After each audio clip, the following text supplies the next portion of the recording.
Let's go ahead and call the meeting to order, please.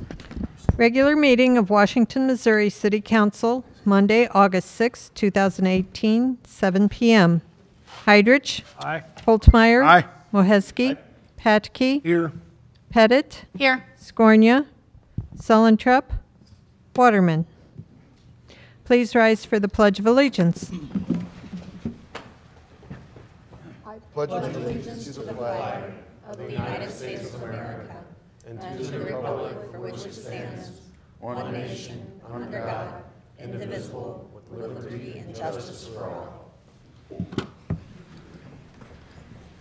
Will all the council members answer if they have or have not read the minutes of the council meeting dated July 16, 2018? Heidrich. Aye. Holtmeyer. Aye. Moheski. Aye. Patke. Yes. Pettit. Yes. I'm sorry, that's it. Okay. Having read the minutes, are there any questions or comments? If not, I'll entertain a motion I'll to. make a motion to the minutes. Okay, we have a motion by Pettit, seconded by Heidrich, to approve the minutes from our last meeting dated July 16, 2018. All those in favor signify by saying aye. Aye. Opposed? By your vote, you approve the minutes. Thank you. Approval and adjustment of agenda, including consent agenda. You have the City Collector's Report for April 2018, City Investment Report, April 2018, liquor license applications for Vino de Lafayette, LLC, Elijah McLean's and the Green Duck, change order number 2 and final pay request for BFA Inc., Bluff Road Improvements, change order 1 and final pay request KJU Inc., 5th Street in East 5th Street Improvements. And we have on your blotter, you have item number 6B, Aquatic Complex Season Pass Refunds. If I may, Darren Dunkel has provided a letter for you to kind of give you an idea of some thoughts of what they had to go ahead and get the refunds back for the city pool passes. Darren, I thought he was here. There he is. He's over Sorry, there. missed you. Do you want to come up right now? I guess if might as well. Do you need him to go ahead and explain Well, that this is here? just to accept the agenda. Just to accept it? Right, Fine. and get it He can on do the it later. agenda, That's and then good. you'll That's approve it later. He can Make a motion. Second. This is consent agenda. That means it's done after this. Okay. So are there any questions or items on the consent agenda? Regarding the consent agenda? Questions or comments?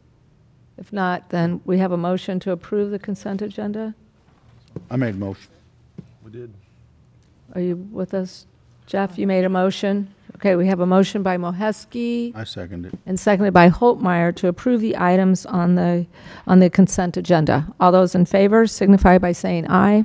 Aye. Opposed? By your vote, you approve the items. Thank you. Priority items, mayor's presentations, appointments and reappointments, mayor's proclamation, Fire Chief Helmick.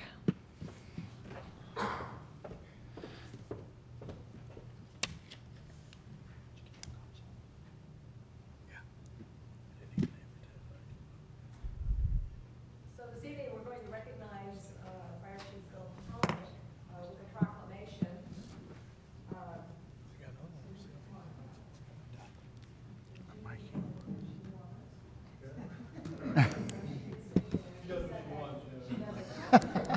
Stay there.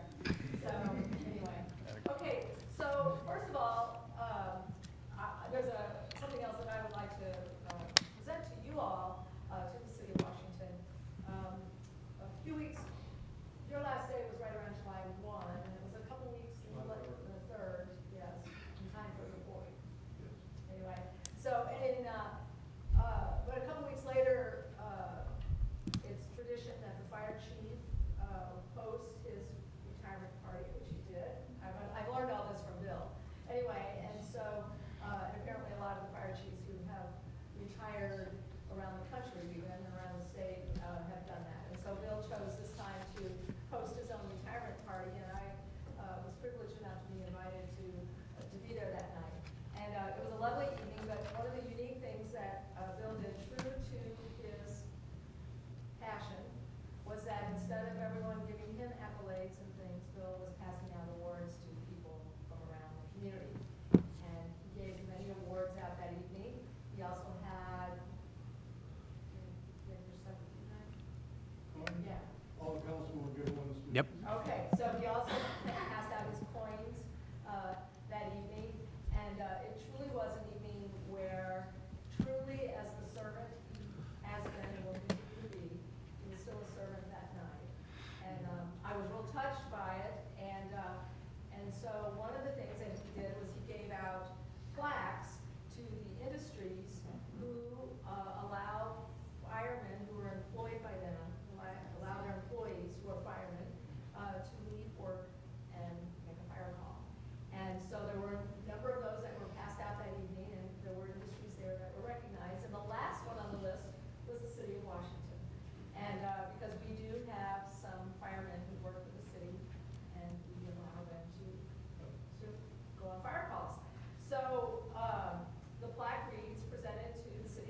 Checking the wall. It's been an honor to serve as a citizen of Washington Fire Department for 52 years, and especially 37 years at the helm as fire chief, and leading the first-class public safety team that Washington has assembled with its police, 911 center, and fire, and EMS.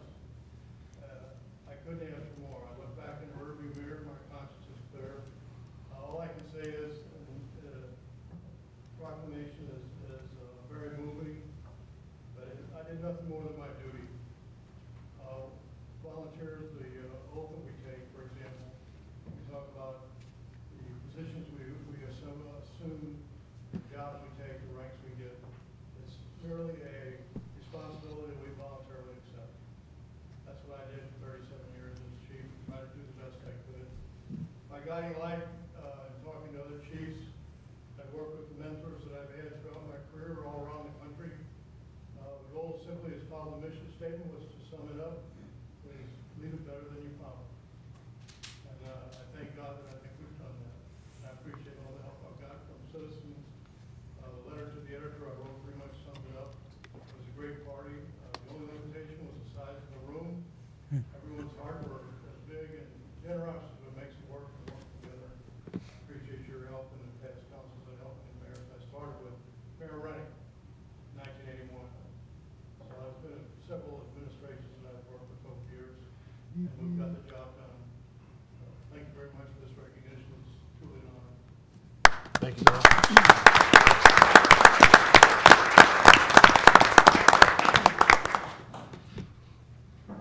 Okay, I believe the Washington,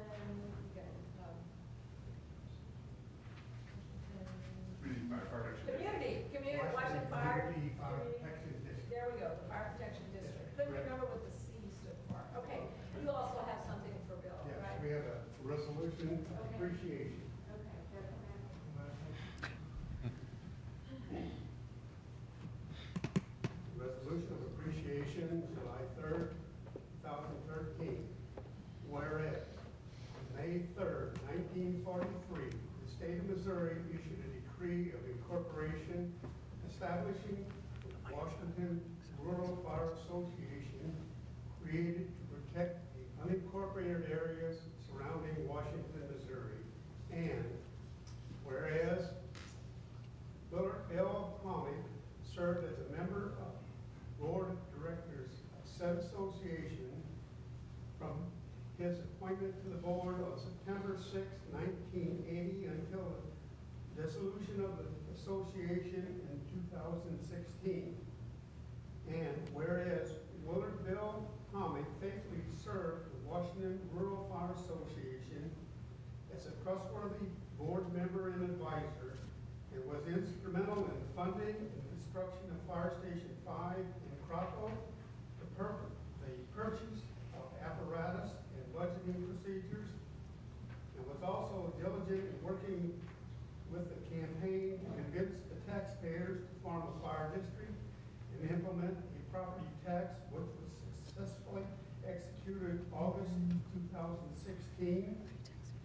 And whereas Willard Bill Palmy has contributed countless hours of service to the Washington Rural Fire District and the Washington Community Fire Protection District, now therefore be it resolved that the Washington Community Fire Protection District extend its heartfelt thanks and appreciation to Willard Bill Palmy, and it is further resolved that this resolution be offered to Willard Bill Palmy and a copy spread upon the records of the Washington Community Fire Protection District. Thank you, Mayor.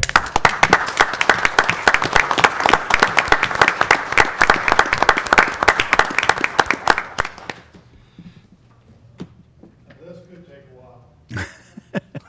But what I'd like to say is kind of moving experience. Is that we have a Fire Protection District Board, and we have a city council in the same room, sharing the same podium, working together for the betterment of their citizens. We put this deal together, and we can prove, we have proved the first 2 years already, that two government entities can work better together and cheaper together than they can apart. And it's a tremendous Fire Protection District and the city working together with the only true motivation being protection of their citizens. It's awesome to be a part of it. Keep it up. Thank you. Thank you.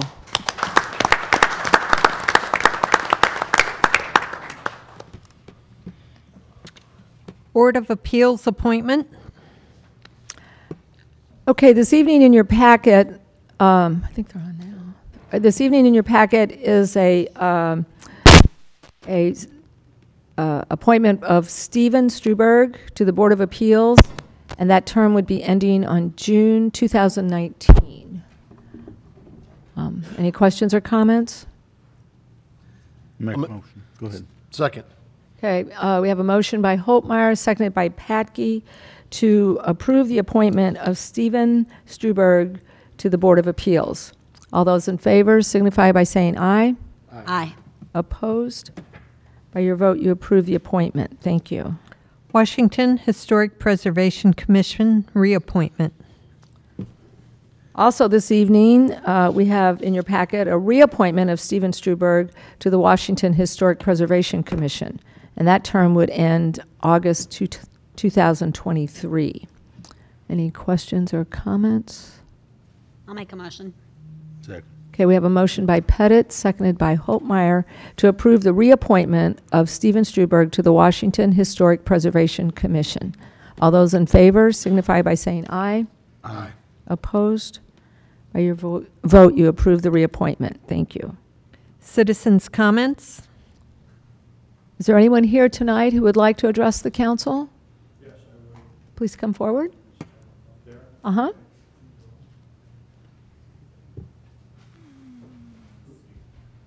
Well, good evening, everybody. You need to give us your, go to the microphone, Okay. and then you need to give us your name and your address. Okay. My name is Ken Washburn. My wife Sally and I moved here in 2008, and we kind of thought maybe after 10 years it'd be a good thing to attend a meeting. So here we are. Here I am. Mayor Lucy, you and I have had some dealings, and Mark Heidrich and I have. I think what I wanted to do this evening is to commend this board and the city.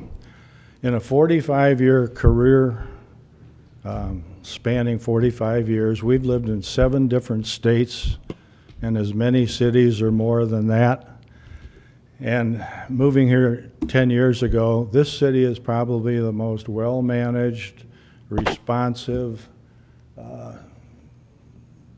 cooperative that we've ever encountered. And on top of that, as far as the friendliness, that we've probably made more friends here in the last 10 years than we did in all the other places that we lived.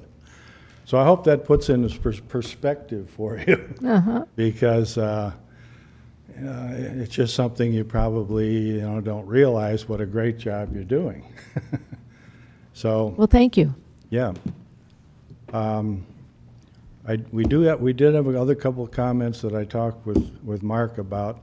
There's some projects here in the city that, well, let's back up a little bit. When we live in Stonecrest, which is off South Point Road, and at South Point Road, we kind of consider ourselves a community. There's about 200 plus homes and probably 900 residents.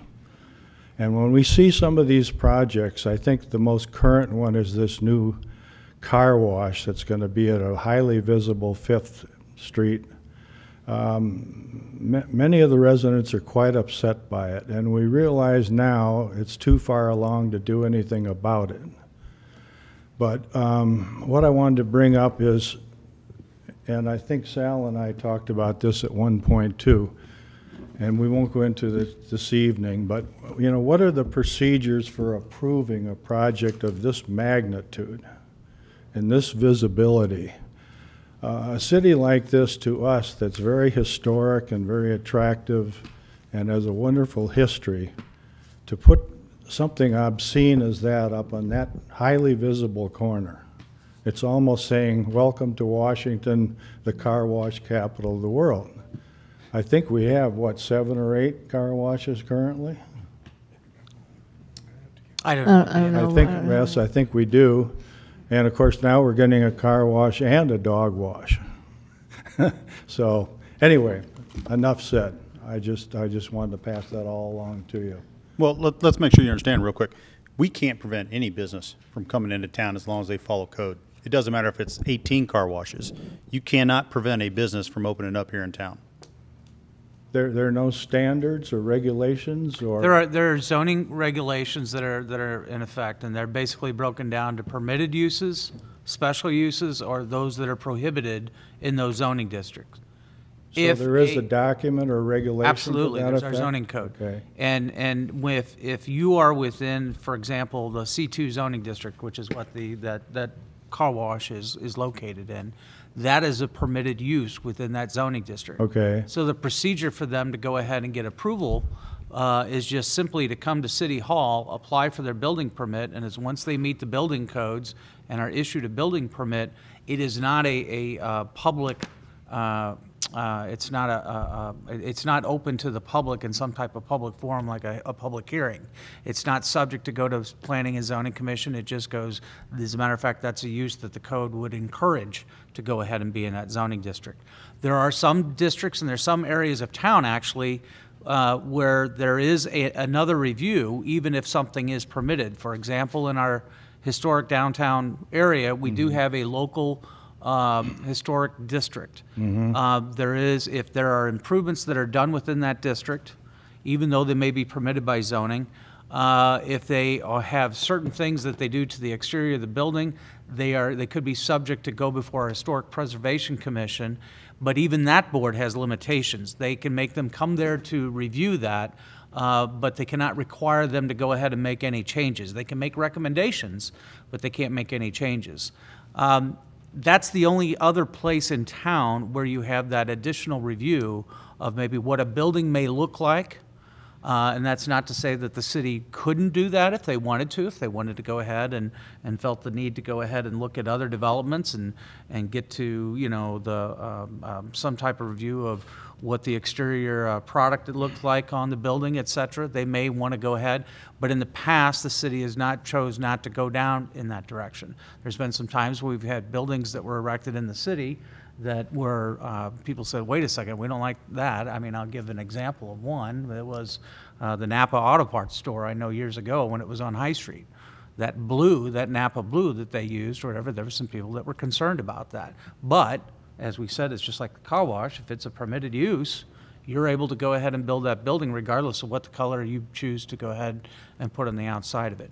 So, to explain it, that's kind of the procedure for when somebody comes in and applies for a permit with the city.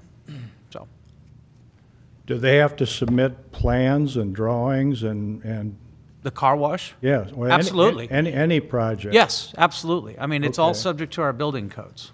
Okay, I think when Sal and I briefly talked about it, the one regulation was it can't be closer than 50 feet to a residence.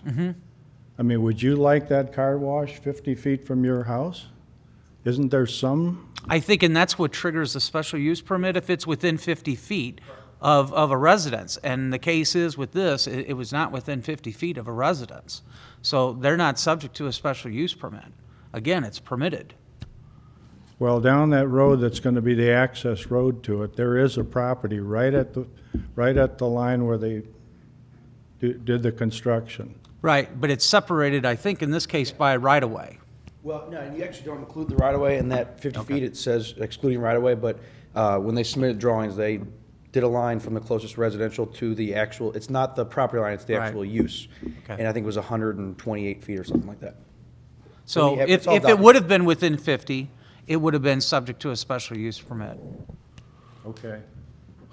Now, the other thing on that project, and not to belabor it, not to take up all this time at the meeting, but there's a photo rendering on a sign right in front of the project.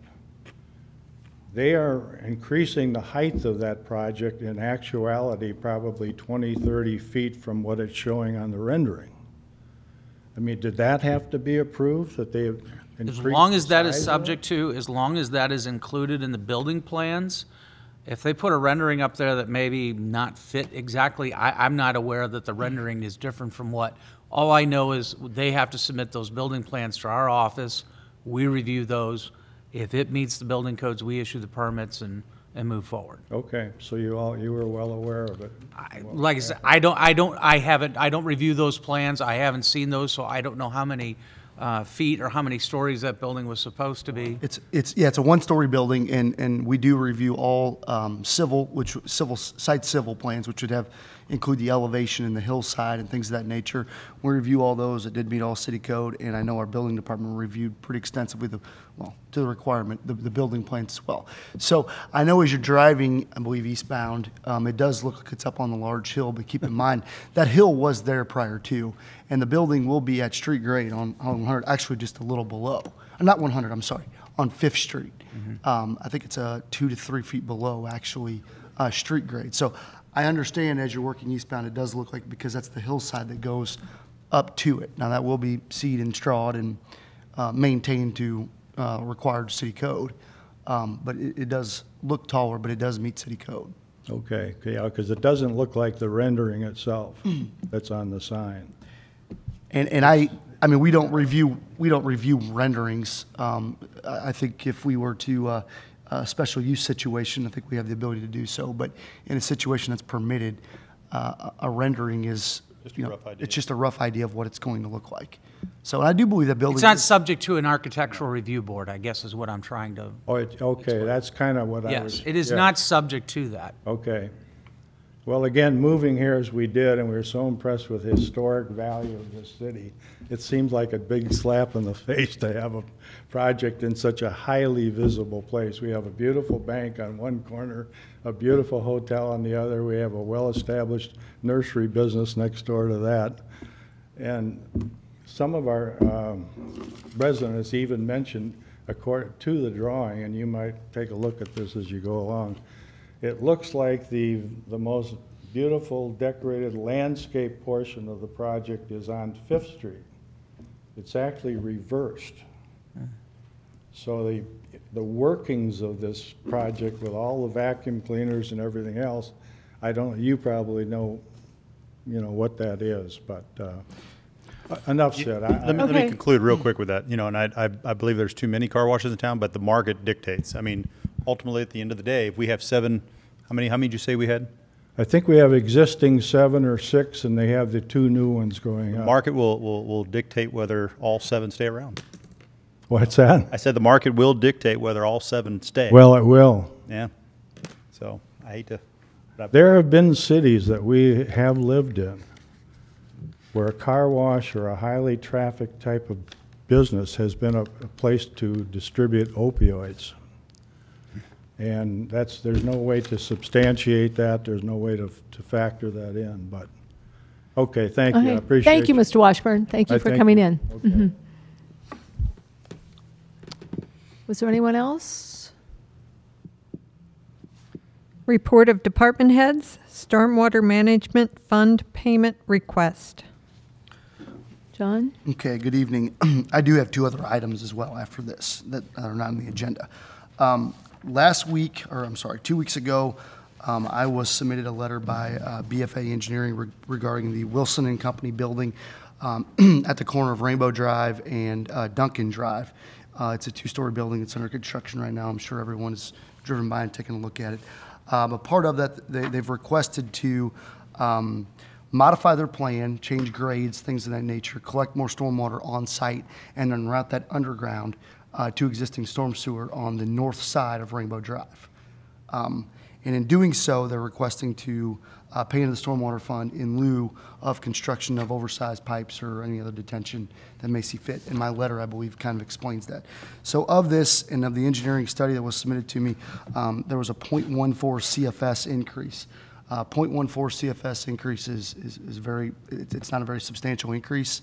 And I feel like the collection of water leaving that site now, today, routing through the site via underground, actually could solve some of the inlet control issues that we see at the intersection. So I think my letter outlines that, and I would recommend that payment. I think it's 2 CFS is typically, the code actually allows 2 to 3 CFS. Anything below that is a good candidate for payment into the fund, so I would recommend moving forward with that. Any questions or comments? Need a motion to accept in the minutes? We do accept and moved. approve. Second. Okay, we have a motion by Patke, seconded by Hydrich, to accept and approve this item. All those in favor signify by saying aye. Aye. Opposed? By your vote, you approve the item. Thank you. Okay, and I just want to give everybody an update on Bluff Road. They're currently asphalt paving the base of that project between Emmy Frike, or at Lang Drive and Emmy Frike through the evening, so paving operations will occur throughout the entire evening. And they're also going to be doing milling operations as well on the tie-ins to the existing pavement. Current schedule has them, pending rain tomorrow, completing on the asphalt portion from Vosbrink to Westlink Drive by Wednesday morning. So they're going to be paving tomorrow as well. Now, there will be some work going on, ongoing work, some culvert replacements, some grade tie-ins, things of that nature, but that will get the majority or the bulk of that first phase completed no later than this week, for sure. Once that happens, we will be coordinating with the contractor on doing the Phase 2 transfer of traffic, where Bluff Road between 100 and Westlink will close. I have been told that the box culvert is ready to be delivered to the site, so we're moving pretty quick. Weather's been very well. So I would just encourage everyone to keep an eye on our Facebook page, the Missourian, message boards, things of that nature, so we can get the information out when that transition happens, because Vosbrink Drive will be the main access point for all the industrial park. Westlink Drive will remain open, so we do have city streets that can take some of the maybe westbound traffic if people were to take, for example, West 5th to Grand Avenue and around. So I would just encourage any local traffic to utilize that, while some of our out-of-town traffic utilizes Vosbrink. We are continually watching signal timing at Vosbrink and 100. I've received a couple concerns on kind of the off-peak hours, I would say. I think we got everything nailed down for the Sporlan let-out times between 2 and 5 p.m. To double the signal timing. I have a request in the MoDOT to increase that double signal timing to let people off Vosbrink onto 100 for the remaining duration of the project, but I've not gotten that back from MoDOT, that approval. I would also say we've got a couple concerns that the yellow blinking left onto Vosbrink from 100 is not working. Well, it's not that it's not working, it's just the signals that are up there are not allowed for that turning movement to happen. That probably would have been about an $80 to $90,000 temporary signal, and we chose not to do that. We are monitoring queuing. I know Chief has been letting me know if they've seen any issues, and we've not had any major safety concerns. And I would just keep in mind the biggest safety concern is eastbound on 100, cars coming over top of the hill in queued traffic and rear end accidents. And we've not had anything to my knowledge. So I just encourage everyone to call my office if they see something different. I'll commend John. I called him last Monday. I had a few calls that the line was backed up far. What can we do? John looked into it the next day. We had the signal doubled, and I didn't see any issues after that. So we're moving, yeah. Yeah, good job. So we're on top of it, and commend John for that. So we're being very fluid. So just keep information coming to me, and we'll keep trying to make things better. But keep in mind it is temporary, and we're moving quick. So. And then the last thing I had was I just wanted to update everyone. It came to my attention, actually, Mark Scornia brought to my attention the potential for a safety grant specifically for our refuse collection. We've been kind of kicking around internally. Is there anything that we can do to increase safety and increase efficiency with our refuse collection and that operation? And one concept was, I don't know if anyone's seen the automatic refuse container lifts. They're hydraulic, they bolt right on the back of the truck. You can wheel a container up there, it actually picks it up for you and unloads it in the back of a truck. I don't know if anybody's ever seen those.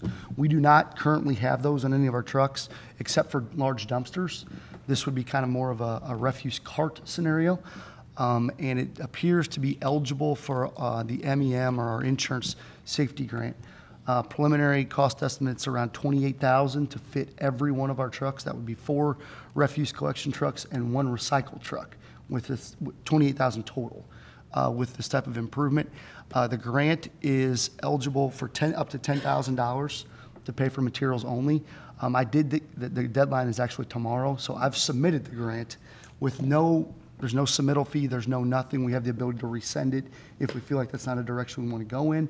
But I wanted to let you all know that that is a piece of equipment that I feel that we could roll out a concept to where maybe we start allowing the wheeled carts to our citizens. Currently today, we do not do that. It's a 35-gallon maximum. If you can imagine, you guys have probably seen it. The guys go out there physically pick the can up or pick the bag up and throw it in back of truck. It's very labor intensive. You know, we're hitting 750 to 1,000 stops, throughout the city a day. So with this cart scenario, we then may look at being able to allow the citizens to get 64 gallons, potentially up to a 96-gallon wheeled cart that would be automated and dumped into the truck. So there's a lot of scenarios that can play out. Does the city provide them? Do we just allow the citizens to do them? Is there a voucher program or is there cost share? We haven't necessarily looked into all that, but the first step is getting this piece of equipment on back of the trucks, and we felt this was a good opportunity to start. So I'm open to any thoughts, and this will be an ongoing idea on the change in direction on refuse collection. So John, if you go to the system Yes. and some of these households, like we've talked about, abuse some of the trash refuse.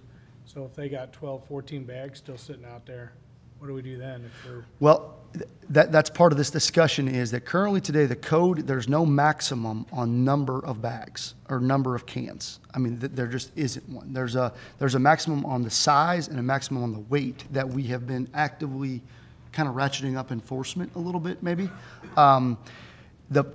While we were doing so, I mean, the potential is there. We could take a look at that code and change it to, pick a number. I'm just picking a number here, but a 3-can maximum.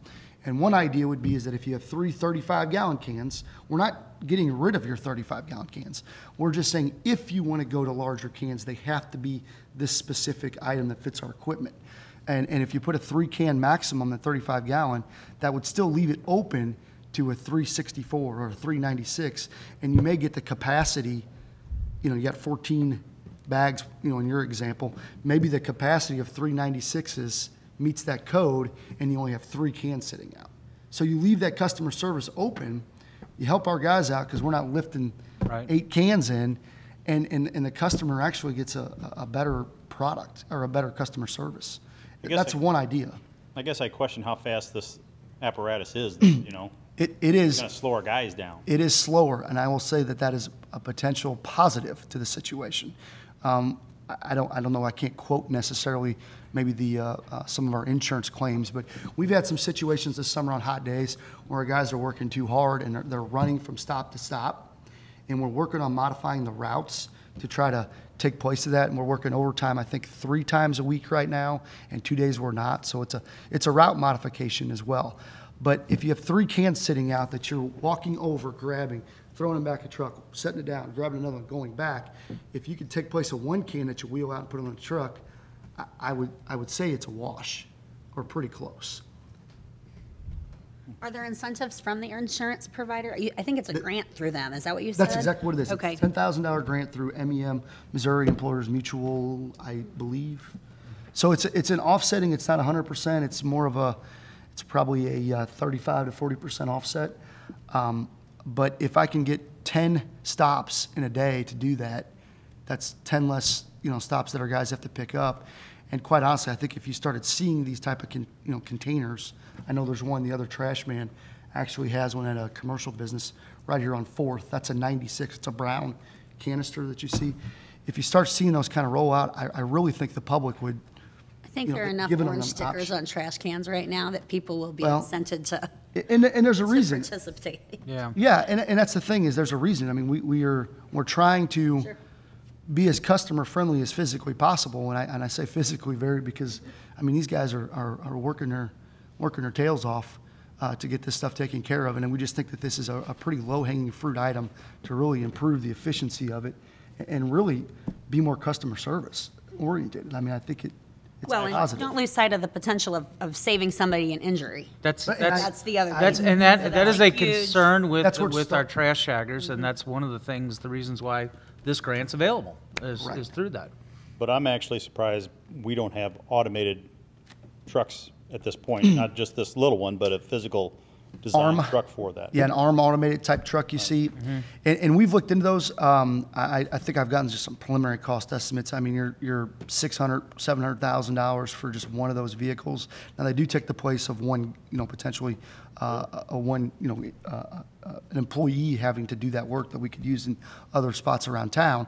One thing that we don't have a lot of research on, but I have been kind of looking into it, is when you have an automated type system, you wheel that can to the same spot because that truck has got to stop at the same spot to grab it and throw it in the back.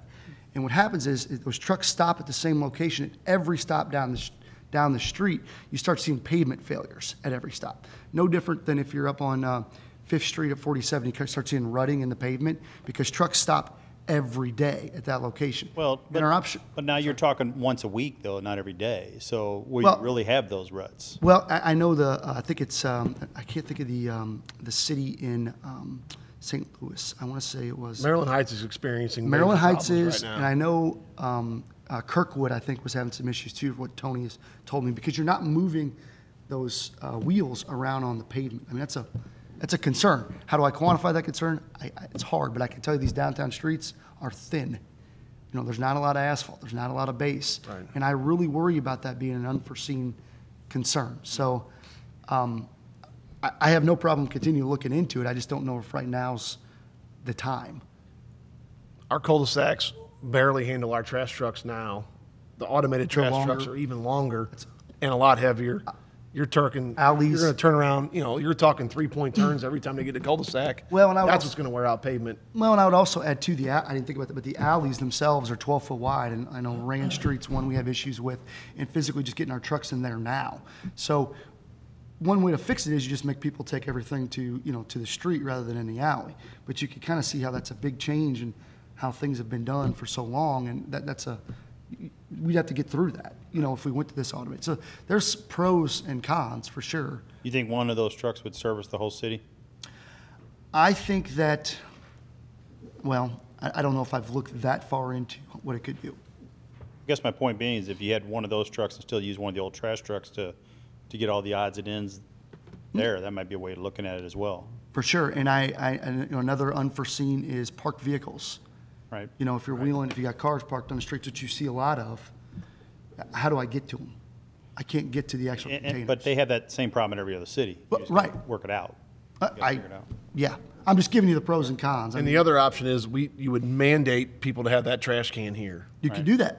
Well, no, I'm saying, if we would have to do that with an automated system. Yeah. You would have to. You would have to do that, and the backlash we get now on trash can size, to tell everybody in the city they have to go to this trash can size, I think would be, And That's why we and looked at- into. We did. And We then looked this into step, one of this the would be options something is where you don't have to. You don't have to. You can Yeah. I continue, understand. yeah. I'm saying with the automated truck, you would Yeah. have to. With this system, you wouldn't have to. You could. You could go purchase a bigger wheeled. we would allow you, and it would be a very specified type. I mean, it'd have to be very clear, which I think we could handle that. But, you'd also have to look in the cans themselves. If you were to, I mean, this is just an option, but if the city went to a mandated and you had to purchase these type, I mean, it's a $250,000, $300,000 investment for just the cans. Right. So now you got a truck, you got a can, I mean, it's a sizable investment that would have to be funded to go in that route. So we just thought that this was a good medium Oh, ground I agree to with look at. that. There's just long-term future. Oh, yeah, for sure. And I know we've been talking about that for 10 years now, so. Say, we brought this up 8 years ago that I know of, and it was shot down then for some odd reason. I can't remember Yeah. why we didn't. It go might have been forward cost, with it. I'm sure. I think it was probably cost. Cost is substantial, and I know a trash truck that we operate today is, in the realm of 125,000. I totally get that, but that's not 700, and then the investment of the cans. That's a sizable change, and you have the situation of changing how people have done things in the alleys for so long. That's a concern. Can you provide that link on that YouTube video? I think there was Yeah. a YouTube video that John can share and send that out to you. Can definitely do that. Show you this little thing. It makes it a lot easier. It's hydraulic lift is all it is. You press a button on the side. But I just wanted to brief everyone that we've actually applied for this grant. I didn't want anyone to think that we were kind of, getting ahead of ourselves. But I did have a deadline of tomorrow to get it done, and I didn't want to have anything kind of laying out there. And I can always rescind it. It's not It's not like something we're tied to. I think it's a great idea. So, small step, but Okay. Thank you, John. Aquatic complex season pass refunds.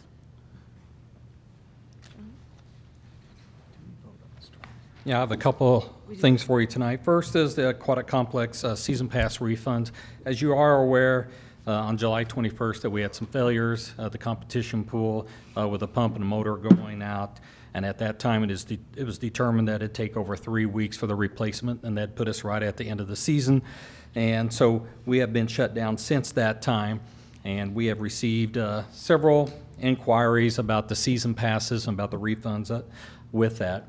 My staff has looked into that and looked into all the season pass holders and did it on a prorated basis on the number of days that the pool has been closed. And that comes down to, if we refunded every season pass, around a little over $5,000, which is about 28% of what we brought in this year. So wanted to bring that forward tonight, our recommendation, and hopefully get approval from you to move forward with this so that we can refund those funds. What's the process going to be? People have to bring it to you? Well, right now, since we did look at one time that they'd have to turn in their passes to get it, but since we're closing on Sunday anyway and give them the amount of time to do it, that's just really a moot point, that we just probably need to move forward with the refunding of the passes for those that are requested. Okay. Any questions or Did you comments? say for those that request it, or are you going to Or automatically refund it? We can automatically refund it, Okay. yeah, for that amount. Yep. I'm sorry. It's unfortunate, but I think it's necessary. Yeah.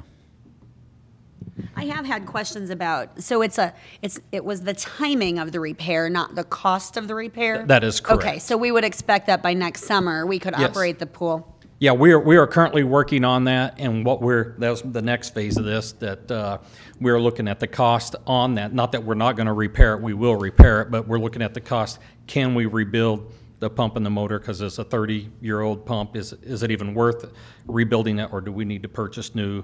And we will have that taken care of as before we go into next season. And the pool will be open next year. And the pool will be open next year. Got that, Greg? Write that on paper and on Facebook. Yes. Okay, so we need a motion. I'll make a motion. Second. Okay, we have a motion by Pettit, seconded by Hydrich, to approve the aquatic complex season pass refunds. All those in favor signify by saying aye. Aye. Opposed? By your vote, you approve that item. Thank you. I have one other item in regards to the pool. As you are aware, that we had put an aquatics committee together to move forward with the process of building a new pool. And as our committee, we'll be meeting this Thursday. We went out for requests for proposals to do a public engagement process. We had 2 firms that submitted proposals today, and so we will be reviewing those and moving forward with that process. So I just want to keep you up to date of where we're at with that. Okay, any questions? Okay, thank you. All right, thank you. Thanks, Darren. Ordinances and resolutions. An ordinance of the City of Washington, Missouri to establish a procedure to disclose potential conflicts of interest and substantial interest for certain municipal officials. Holtmeyer. Introduced by Councilman Holtmeyer. It's my understanding we have to do this every 2 years, just so we don't ever miss a year. We just go ahead and do it every year. And so it's that time of year. So there's no change here. This is Nope. just an update. Thank you. Any other questions?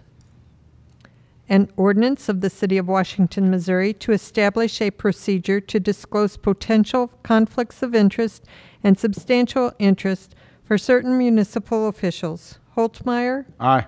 Patke. Yes. Pettit. Yes. Hydrich. Mohesky. Yep. By your vote, you approve the ordinance. Thank you. Thursday. An ordinance amending Section 415.015.c.1 of the Code of the City of Washington, Missouri. Holtmeyer. Introduced by Councilman Holtmeyer. This was tabled, I think, a couple of weeks ago. Correct. As a result, there was some discussion about the county and whether or not, when they were going to go ahead and adopt this same code, I'm going to let John go ahead and explain, but it's basically, it's my understanding still, it just has to deal with the dates, the effective dates for the flood insurance rate maps. Yeah, that is correct. I believe I briefed everyone at the last public hearing, but this is our flood insurance study that regulates floodplain within the city of Washington. There is no physical map change or any changes to any base flood elevations within the city of Washington.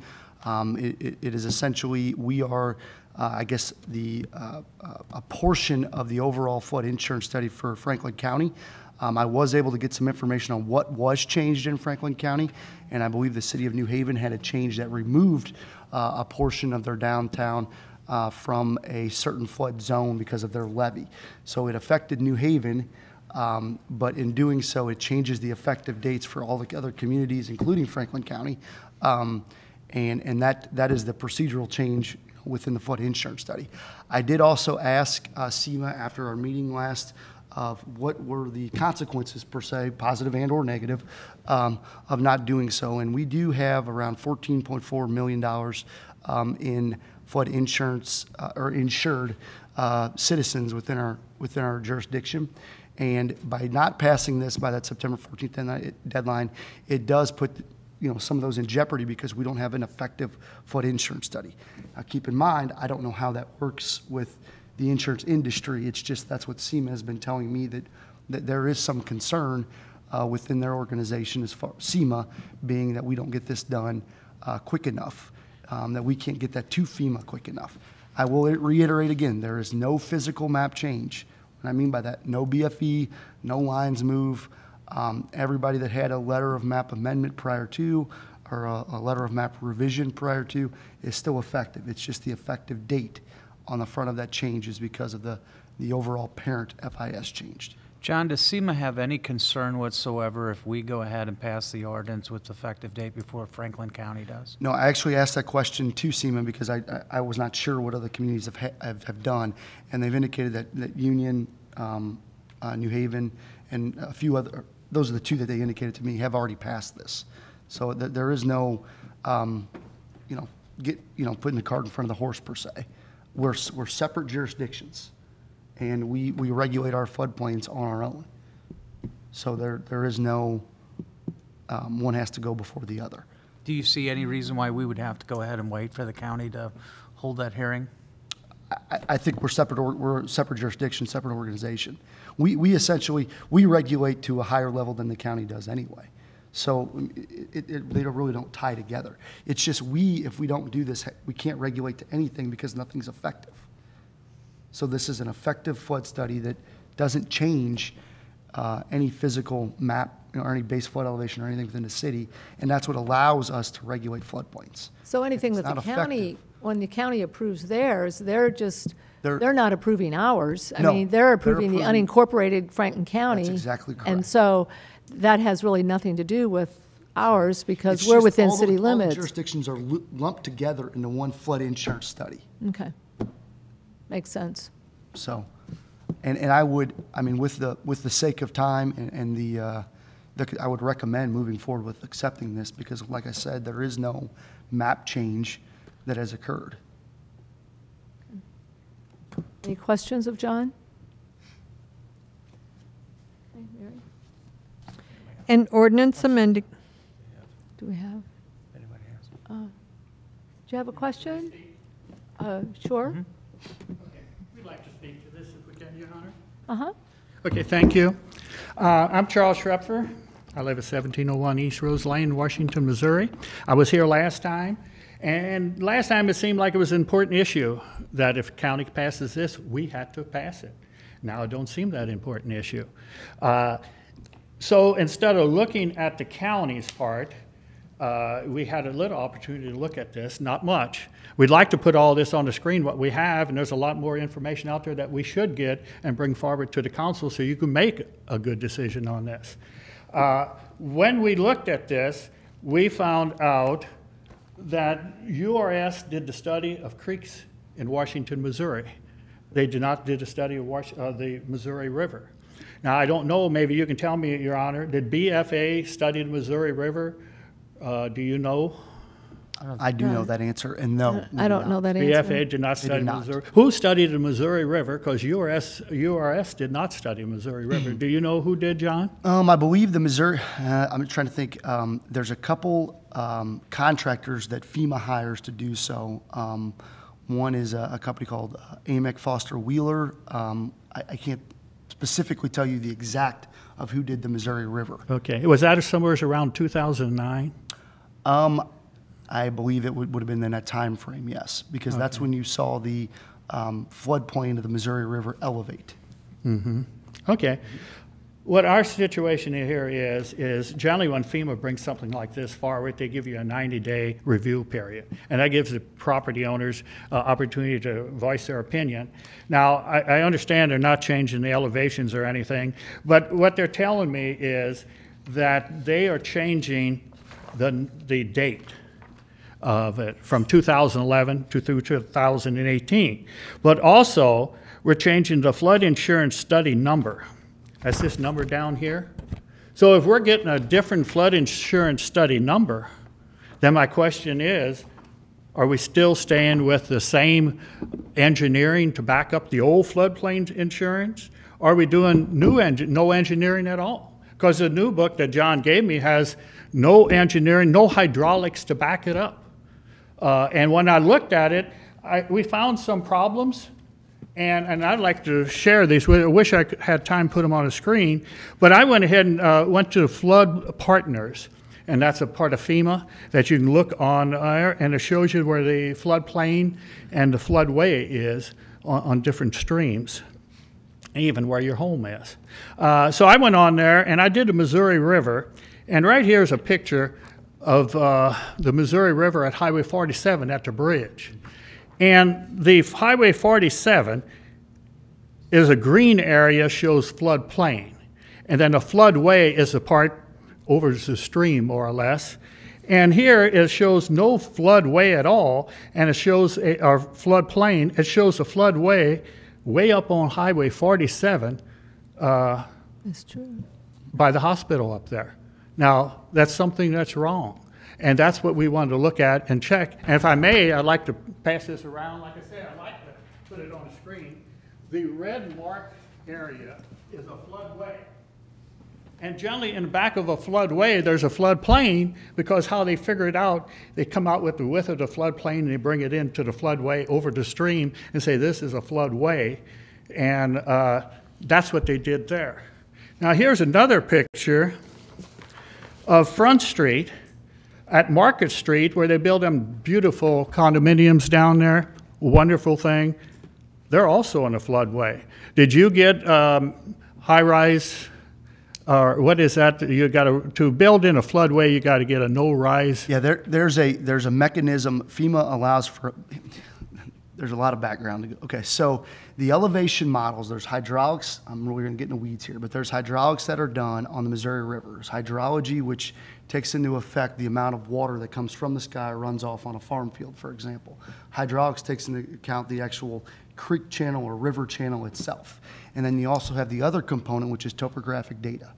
And that component, the topographic data, is typically the one that has issues like Mr. Schreffer just handed out. So what you have is, it's the best available data.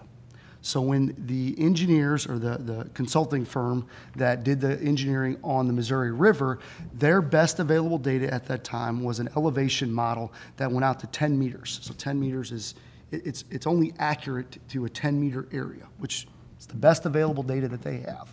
And there are discrepancies topographic-wise because of that, because we cannot, not we, well, the city cannot, but FEMA as well, cannot go out there and physically survey down to 100th of a foot every topographic piece in the state of Missouri, much less the country. So there are discrepancies in the elevation models. That is a fact. What FEMA allows then is the letter of map change mechanism, LOMC, letter of map change. And that is a mechanism that can be done with no cost to the citizens, if they so choose to do that, and you submit additional information to FEMA that says, hey, this is what we do not believe that this elevation data is right, or X, Y, and Z. Please review this closer.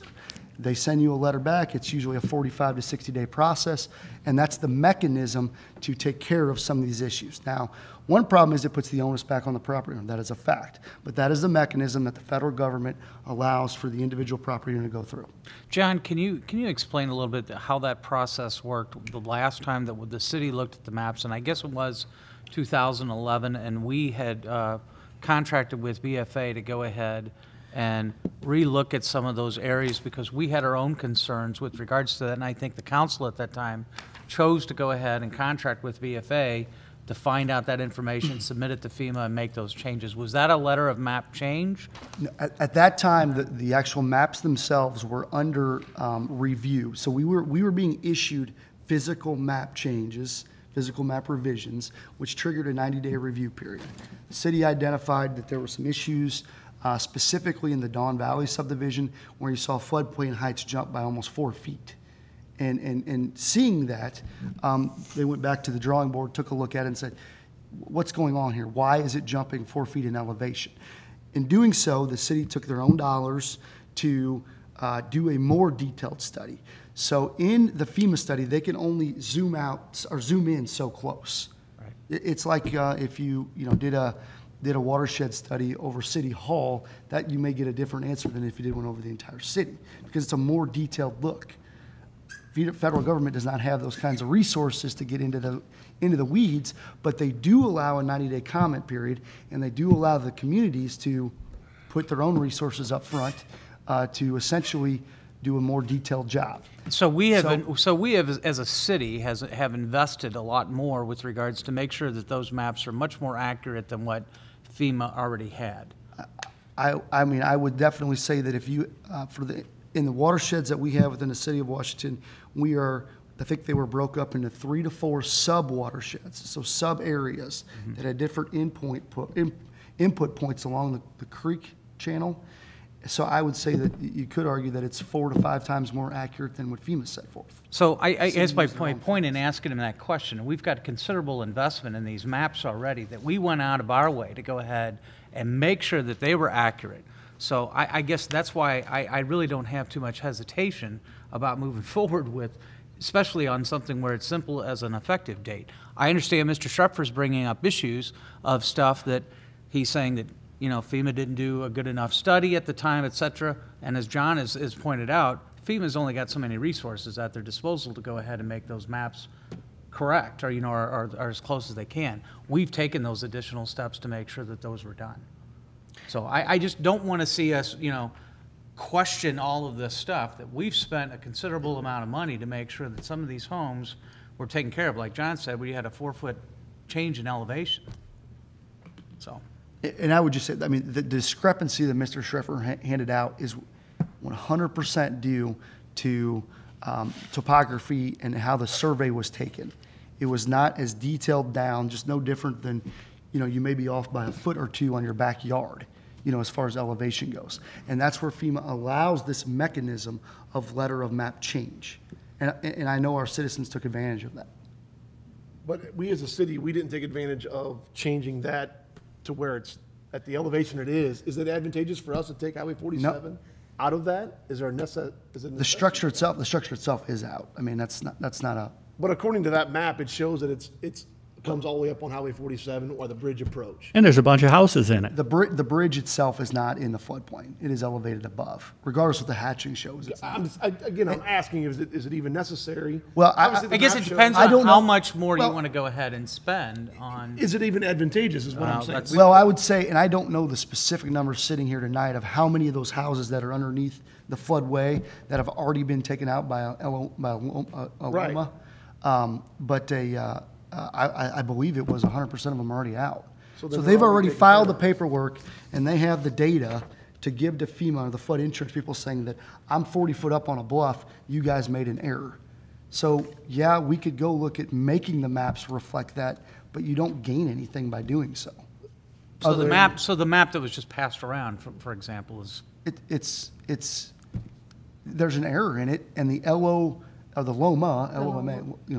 process, letter map amendment, takes precedence over top of that flood insurance rate map. Okay, the question here is this is the study of URS in 2003. And like I said, the number at the bottom where it says flood insurance study number has changed. So when I got from John, he gave me the new floodplain study. It don't have this all in there. So this, to me, is not a part of the new one. This is the engineering to back it up, why we are 5 feet different in some places. Now, also, like I say, we didn't have an opportunity to put this that you all could see. That's just one example. There's a whole bunch of examples like I gave you. I got a whole bunch of pictures. You can go on the floodplain study itself, what FEMA has, and picks up the same pictures. Now, in 2003, URS hired a study by URS on the creeks, on the Dubois Creek and the Bush Creek, and it clearly says here that they met with the city monitor. And when they studied the Bush Creek without the Missouri River, the 100-year floodplain was lower than the Missouri River. So then it clearly says they went 1.5 miles out of town to raise it a foot higher, and then they brought that back, and that made it higher than the Missouri River. Then the city of Washington hired a company by the name of Farnsworth to study this. And Farnsworth and that made it 5 feet higher by bringing that back. Farnsworth says that FEMA needs to check the 5-foot elevation difference. And 4,600 feet, they went up Bush Creek at the same level, 4,600 feet. You don't find that in the creek from backwater from like Dubois Creek. Then when they built a new bridge or worked on a new bridge, MoDOT, this is a letter from MoDOT sent to SEMA. They are talking about the 5 feet difference too. So we're all looking at 5 feet difference that a bunch of people mapped them in, and we want to be able to sit down and find out where the 5 feet is. Is this right or is this wrong? You don't want to pass anything that makes 55 people mapped them in. And if 55 people check this out and find out that it was wrong, who are they going to go after? The people who engineered this? Or if you council take this opportunity away from them, they're going to hold you council people accountable? Who are they going to hold accountable for this stuff? It's already done, though. That's exactly right. It don't make any difference. You're taking away the study. You're taking away part of the study. That is not true. The 2003 URS study and every subsequent study prior to this one is incorporated in the engineering work that went into the 2011 one, which is the exact same data that the 2018 flood insurance study that we're here tonight talking about. It's incorporated into that. Now the difference here, and there is no denying, the difference here is that the Missouri River flood level did go up. It did go up. 5 feet. That is backed by a U.S. Army Corps of Engineers study that had the flow rates on the Missouri River, and FEMA took that, reviewed it, agreed with it, and moved forward with their Missouri River study. So that's the benchmark. The city took that as the benchmark and redid, or relooked at, I guess, reanalyzed the creek studies as well. So but all those studies are incorporated in this one. That one's not forgot about. It's not. When I asked you for it, you only gave me a book about that thick that did not show. Can I get all the studies from you then? Are you telling me that if I come to you, John, I can get all the studies, the URS study and whoever did the Missouri River and who did all that, I can get all that from you? We would have to talk to the city clerk because that's a substantial amount of investment. You would have to file a request for records. Do you have the information? If I do not have the information, I would let you know. If I don't have it, I'm not going to go get it. See, that's what I'm looking at. We're going to come along and say, well, we got this study here, the numbers change.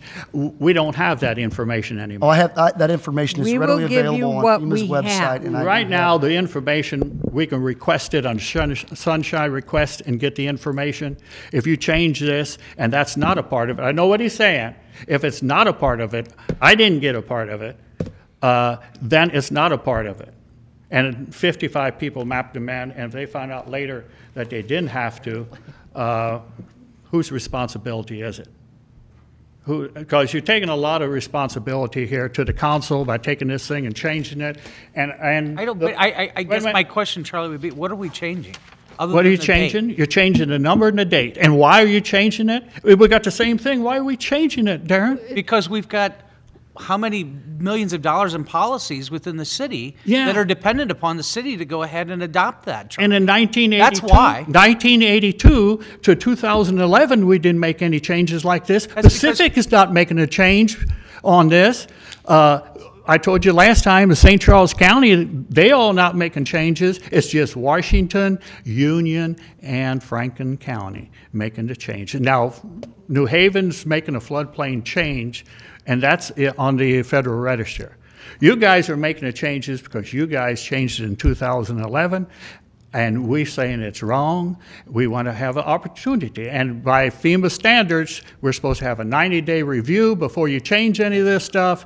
That's what they've done in the past. That's what they're going to do in the future. Nobody else is doing it. Pacific isn't doing it. Nobody in St. Charles County or Washington County or anybody else is doing it. There's no reason to change just the date to stay in the floodplain stuff. And we got the old one. We're not throwing the old one out just because we didn't adopt a new one. We didn't throw the old one out. If the old one, September 14th, 2018 hits and this is not adopted, the old one is thrown out, and we do risk $14.4 million worth of policies for our citizens. That's the reason. Charlie. That's a That's fact. very simple. I don't I would know al- any other way I can put it. I never saw that before in my life, and neither has anybody else. Seen what? That if you don't adopt this date change, we've your got insurance is gone. That's the information We're no we longer a received. participating community, Charlie. Well, give us the opportunity to show you that it is facts or false.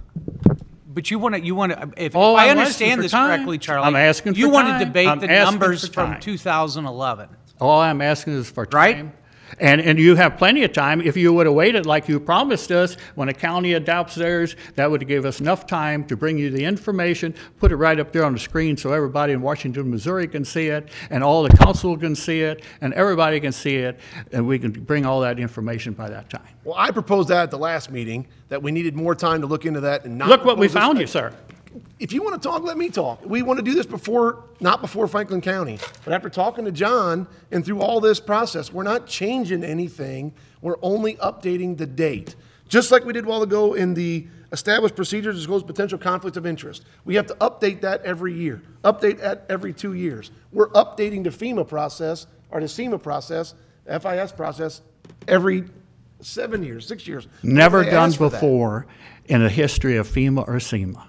Didn't it do it in 2011? Yeah. Yes. From Yes. 1982 to 2011, That's they because updated FEMA it. didn't do anything during that time frame, Charlie. We had to live with those maps for that long. As a matter of fact, then the city had to go ahead and take it upon themselves because they didn't trust the maps from that time frame. We upped the flood, basically our flood prevention ordinance, and that's when we started looking at going 2 feet above the 500-year elevation. It was because we didn't trust those maps. Because all that time, FEMA did not update those maps. Finally, in the early 2000s is when they started to go ahead and take a look at updating it. And they probably had a lot of pressure to go ahead and do so. I'm not going to get into all of that. Sure, that's but, FEMA's. but the point is, that's when it got updated, and if it needs to get updated again in order for us to protect $14+ million in policies in our city, I can't make any other recommendation for this board to pass that. And that's why my conversations with you and others last week or 2 weeks ago are different than they are today, because it's our job here to protect those 55 homes, those $14.4 million investment in the city of Washington. That's our job here as a council, to protect that. If the fight is at Franklin County, then I'll go with you and go with that. That's Okay. fine. You know, Or we can go to FEMA, yeah, but give us the opportunity to bring it to this council and let this council know the facts. Give us This time. council does We can't know do that. things in the We snap have of a to- We finger. have to protect our 14.4. That's How what many we're at. council meetings you gonna have?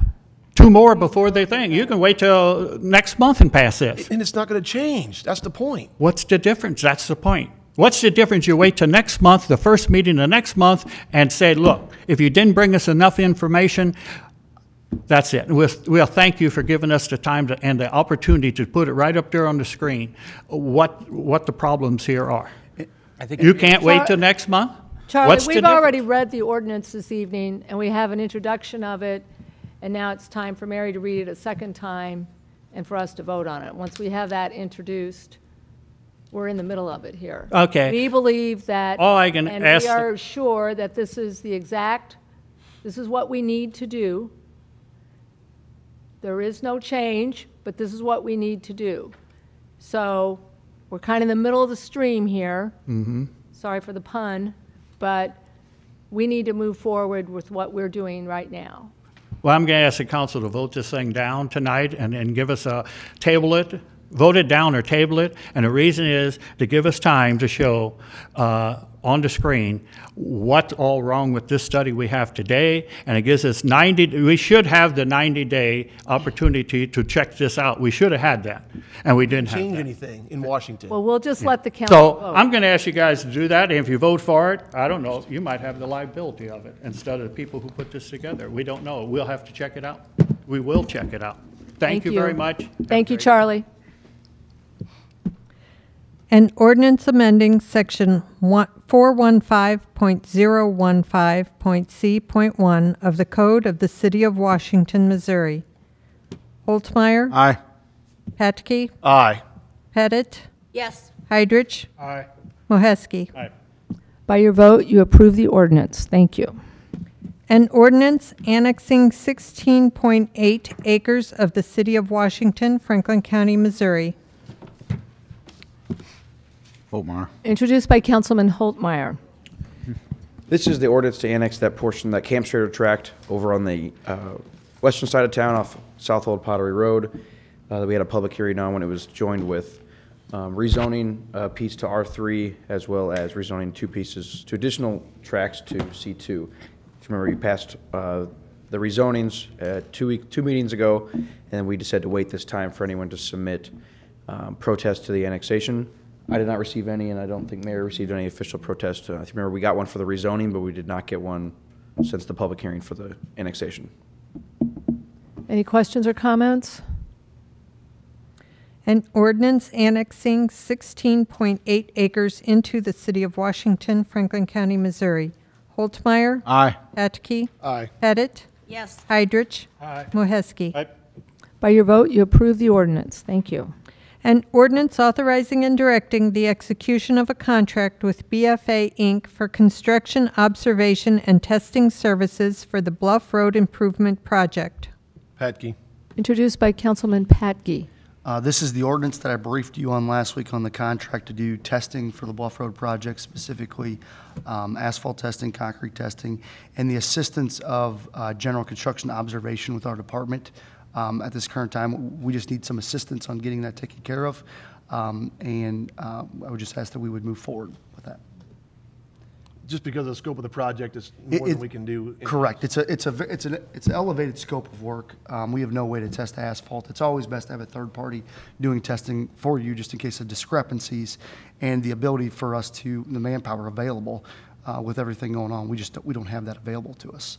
So it is a lesser contract. I would have actually expected this number to be higher if we relied on them 100%, but we are supplementing daily. So it's kind of it's a 50-50, I mean, that's not the exact number, but a 50-50 number where the city is putting our personnel out there during, lesser times of need in order to meet our federal requirements, for observation. So we're assisting them, or maybe they're assisting us, however you want to say it. But it's a share of the workload. Any other questions? An ordinance authorizing and directing the execution of a contract with BFA Inc. for construction observation and testing services for the Bluff Road Improvement Project. Holtzmeyer? Aye. Patke? Aye. Pettit? Yes. Heidrich? Aye. Moheski? Yes. By your vote, you approve the ordinance. Thank you. Mayor's report. Listed under Mayor's report is the Sunshine Law Workshop. That will be at our next meeting. It'll be prior to the next meeting, so that'll be at 6 p.m. on August the 20th. Also, congratulations to the Washington Town and Country Fair Board for an outstanding fair this weekend. much so. It was pretty awesome. So anyway, and that's really all I have. City Administrator's report. I just have one item before I ask for an executive session. We will have a budget workshop on the 27th of this month. We'll have that either during or prior to the admin operations meeting that's normally scheduled on that day. So I'll let you know, give you a heads up as we get closer. Council comments. Council comments? Yeah, I got a question. I've had several people, this has been going and down on Rabbit Trail with speed demons down there. Construction workers, concrete trucks flying down there. I called Chief up. Chief sits trailer down there for 2 or 3 days. Where'd you say? Rabbit Trail. Oh, okay. I didn't hear that part, sorry. Sorry. And it seems to slow them down.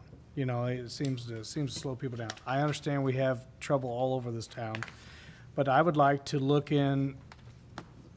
I think we need to look at a price of the like the signs we have down on Front Street, and maybe possibly get some up there on Rabbit Trail, especially with the more expansion going on. You have a lot more of traffic.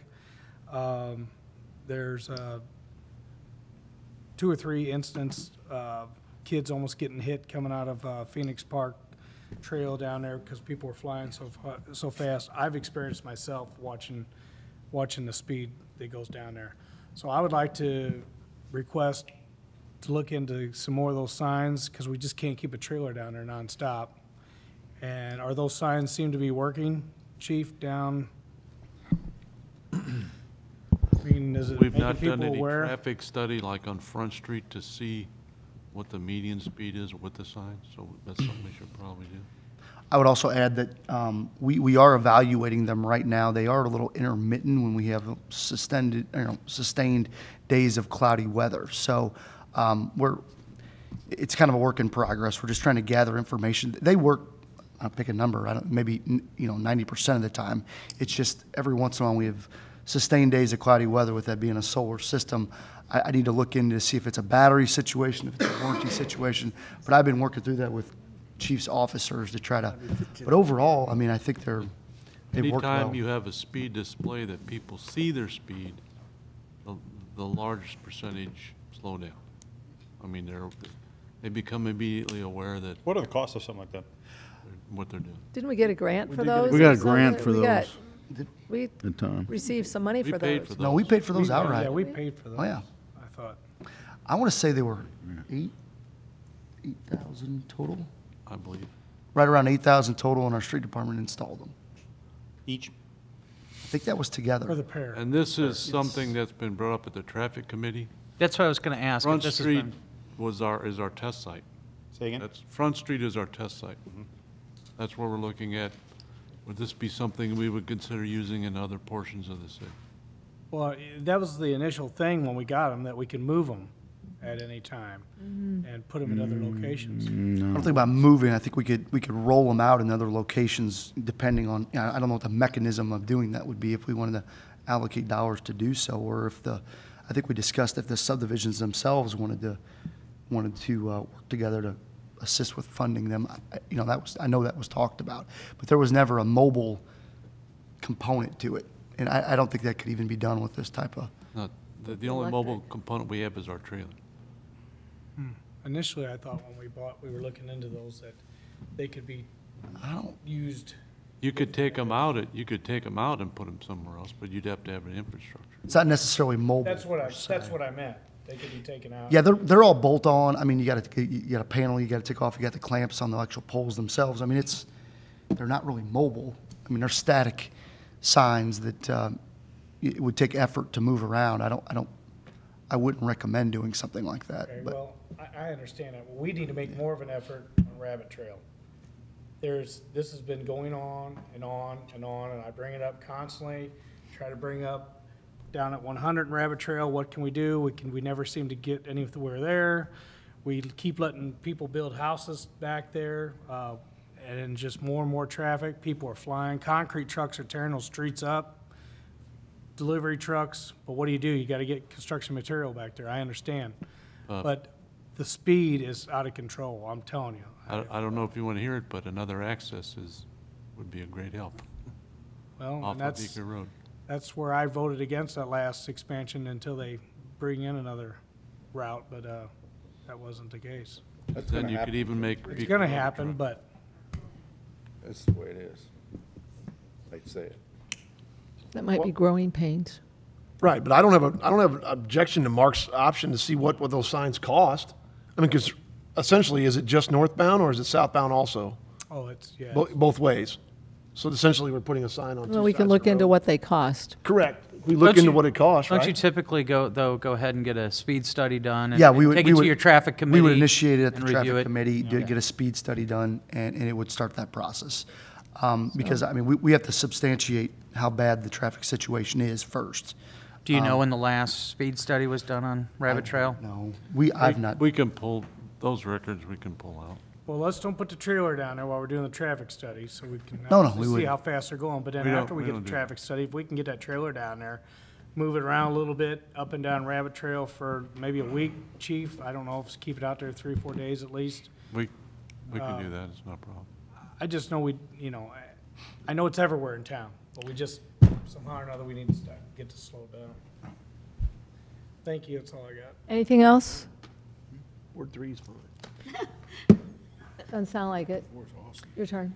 City Attorney's Report. Public vote on whether or not to hold a closed meeting to discuss personnel, legal, and real estate matters pursuant to Section 610.021 RSMO 2000. Holtmeyer. Aye. Patchke. Aye. Pettit. Yes. Heidrich. Moheski. They've got to be in